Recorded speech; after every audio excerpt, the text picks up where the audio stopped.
हैं, आपके बाल डैमेज हो रखे हैं और आप सोचोगे कि आप टमाटर और दही लगा के आप ठीक कर ले। तो अब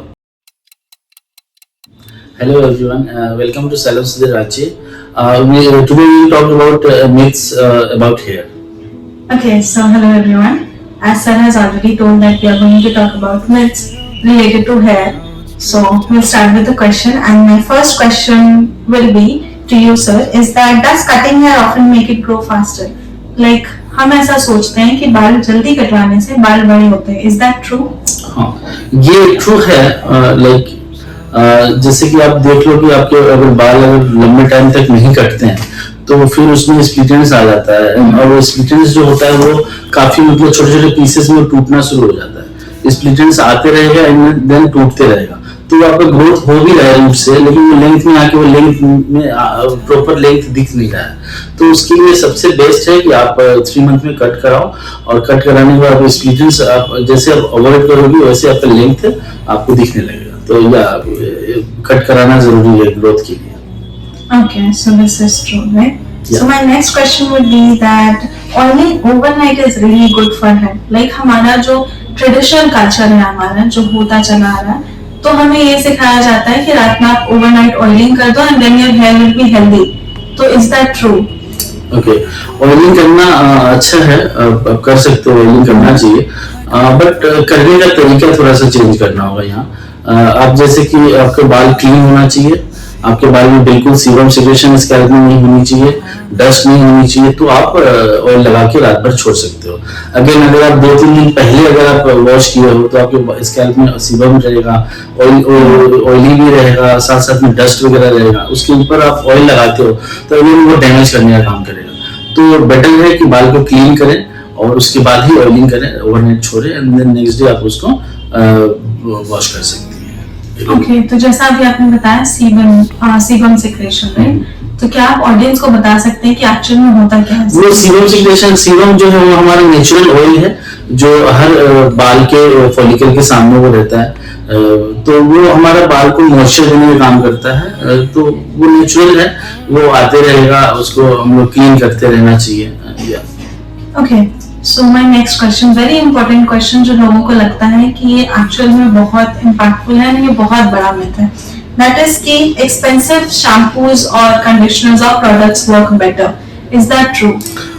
ऐसा कुछ नहीं है कि एक्सपेंसिव है तो ही वो सूट करेगा या वो बेटर है।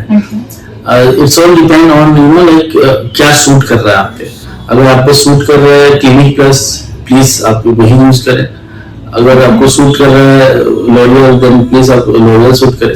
हाँ, लेकिन अपने हेयर स्टाइल से एक बार जरूर आप आपके बाल के बारे में पूछ लें कि आपके बाल में क्या जाने वाला है, क्या सूट करने वाला है।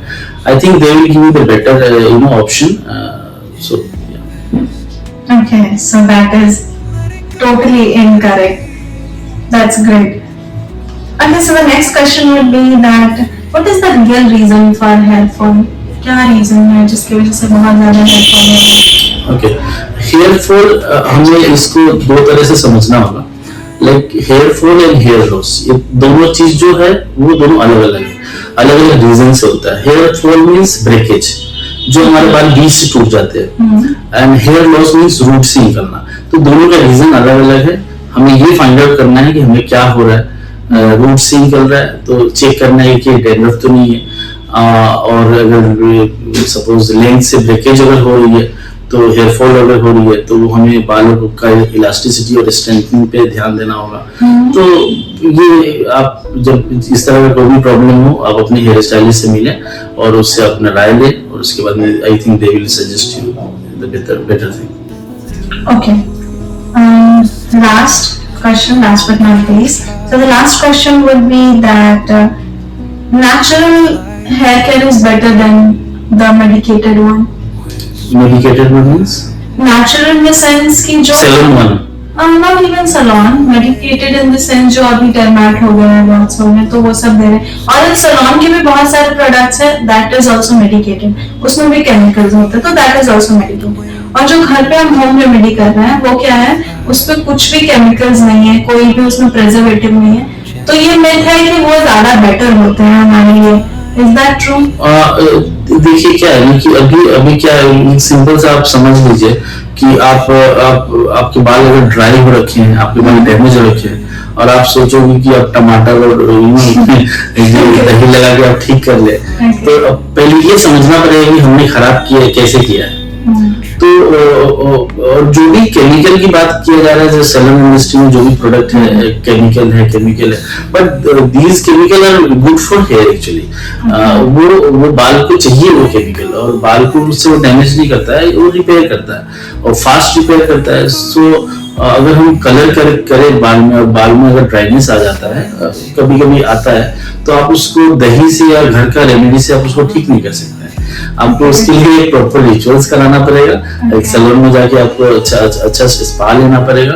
और अभी तो रिचुअल्स का टाइम है, रिचुअल्स ज्यादा चल रहा है, तो आप रिचुअल्स ले लें, तो वो ज्यादा आपको हेल्प करेगा। ओके सर, आज के लिए इतने ही questions. I am sure audience को बहुत कुछ सीखने को मिला होगा, एंड आई एम श्योर सबको बहुत अच्छा लगा होगा ये पॉडकास्ट, एंड बहुत हेल्पफुल रहा होगा। Please hit like, subscribe to our channel, and will be regular, हम हमेशा पोस्ट करेंगे। एंड आपके जो भी क्वेश्चंस हैं, इफ देयर आर, आप हमारे कमेंट सेक्शन में पोस्ट कर सकते हैं, will definitely reply to that, और हमारा नेक्स्ट वीडियो उस पर हो सकता है। So thank you.